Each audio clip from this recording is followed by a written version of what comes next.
வணக்கம் நேயர்களே.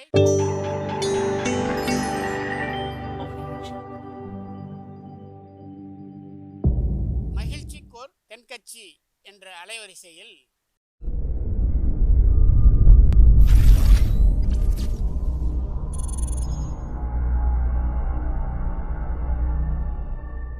சிரிப்போம், சிந்திப்போம், செயல்படுவோம் என்ற தொடர் நிகழ்ச்சி தினமும் காலை 8 மணிக்கு யூடியூப் அலைவரிசையில் ஒளிபரப்பாகும் என்பதை மகிழ்ச்சியோடு தெரிவித்துக் கொள்கிறோம்.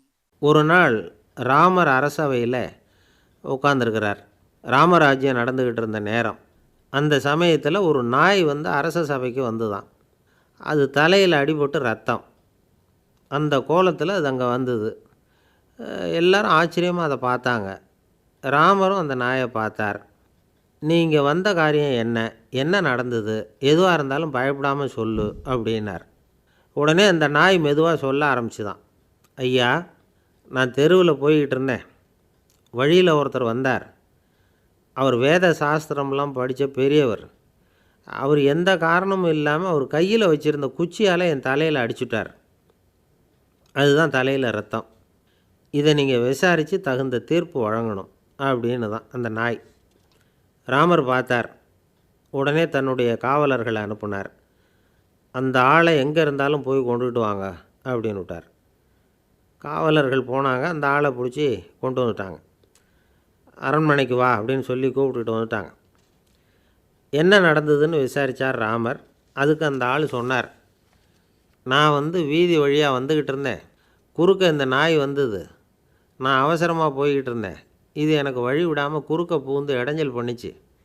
எனக்கு கோபம் வந்துட்டுது. அதனால் அடிச்சுட்டேன். வேத சாஸ்திரம் படித்த நான் என் வசமிழந்து கோபப்பட்டது பெரிய தப்பு தான். அதை நான் ஒத்துக்கிறேன்.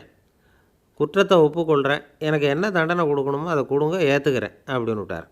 சரி, இப்போ அந்த ஆளுக்கு தண்டனை கொடுக்கணும். என்ன தண்டனை கொடுக்கறது யோசனை பண்ணார் ராமர். அதையும் அந்த நாய்கிட்டே கேட்டார். நீயே சொல்லு, என்ன தண்டனை கொடுக்கலாம் இவருக்கு அப்படின்னார். இதுக்கு அந்த நாய் என்ன சொல்லிச்சு தெரியுமா? இவரை ஏதாவது ஒரு கோயிலுக்கு தர்மகர்த்தாவாக நியமனம் பண்ணிவிடுங்க, அதுதான் இவருக்கு சரியான தண்டனை அப்படின்னுது.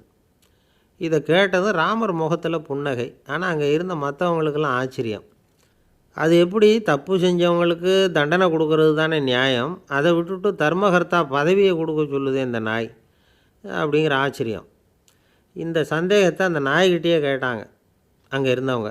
இதுக்கு அந்த நாய் பதில் சொல்லிச்சான். நான் போன பிறவியில் ஒரு கோயிலுக்கு தர்மகர்த்தாவாக இருந்தேன். எவ்வளவோ கவனமாக எச்சரிக்கையாக தான் என்னுடைய கடமைகளையெல்லாம் செஞ்சுக்கிட்டு வந்தேன். அப்படி இருந்தாலும் சில சமயங்களில் என்னையும் மீறி கோயில் செல்வத்தை நான் அனுபவிக்கிறதுக்கு காரணமாயிட்டேன். ஒரு கோவிலுக்கு தர்மகர்த்தாவாக இருக்கிறவங்க எப்படியும் இந்த பாவத்திலேருந்து தப்பிக்கிறது கஷ்டம். அதனால தான் நான் இந்த பிறவியில் நாயாக பிறந்து இப்படி கஷ்டப்படுறேன். இதே நிலைமை இந்த ஆளுக்கும் ஏற்படணும் அப்படிங்கிறதுக்காக தான் அவரையும் ஒரு கோயிலுக்கு தர்மகர்த்தாவை நியமிக்கும்படி கேட்டுக்கிட்டேன் அப்படின்னு தான் இந்த நாய். இதிலேருந்து என்ன தெரியுது? எந்த பதவியில் நாம் இருந்தாலும் நமக்கு தெரியாமல் கூட அதை தவறாக உபயோகப்படுத்தக்கூடாதுங்கிறத இதிலேருந்து புரிஞ்சுக்கணும். இல்லைன்னா அடுத்த பிறவியில் நாயாக பிறந்து எங்கேயாவது போய் வாழை ஆட்டிகிட்டு நிற்க வேண்டியது தான். கோவில் வாசலில் 2 நாய் பேசிக்கிட்டு இருந்து தான், போன ஜென்மத்தில் நான் மனுஷனாக தான் இருந்தேன். ஒரு கோவில் பூசாரி பேச்சை கேட்டுவிட்டு அவரோட கூட்டு சேர்ந்துக்கிட்டு ஆண்டவன் போட்டிருந்த நகையெல்லாம் அபகரித்து என்கிட்ட கொடுத்தாரு அவர். நான் எடுத்துகிட்டு வந்துட்டேன். திருடினது அந்த ஆள் தான், எடுத்துக்கிட்டு வந்தது தான் நான். இருந்தாலும் நான் மட்டும் நாயாக பிறந்துட்டேன். இப்போ மட்டும் அந்த பூசாரி என்கிட்ட மாட்டினா கடித்து குதறி போடுவேன் அப்படின்னு தான். அவசரப்பட்டு அப்படி செஞ்சுடாதே. பதிலுக்கு அவரும் உன்னை திருப்பி கடித்தாலும் கடிச்சிருவார். ஏன்னா அவரும் இப்போ ஒரு நாயாக தான் பிறந்திருக்கிறார் அப்படின்னு தான் இன்னொன்று. அது எப்படி உனக்கு தெரியும்னு தான் இது. நான் தானே அது அப்படின்னு தான் அந்த நாய். ஐயா தென்கட்சி கோ சுவாமிநாதன் அவர்களின் மகிழ்ச்சிக்கோர் தென்கட்சி தொடர் நிகழ்ச்சியினை கேட்டு பயன்பெறுங்கள். நிகழ்ச்சியினை பிடித்திருந்தால் உங்களுக்கு கமெண்ட் பாக்ஸில் உங்கள் கமெண்ட்டுகளை பதிவு செய்யுங்கள், ஷேர் செய்யுங்கள், லைக் செய்யுங்கள், கண்டிப்பாக சப்ஸ்கிரைப் செய்யுங்கள். நன்றி, வணக்கம்.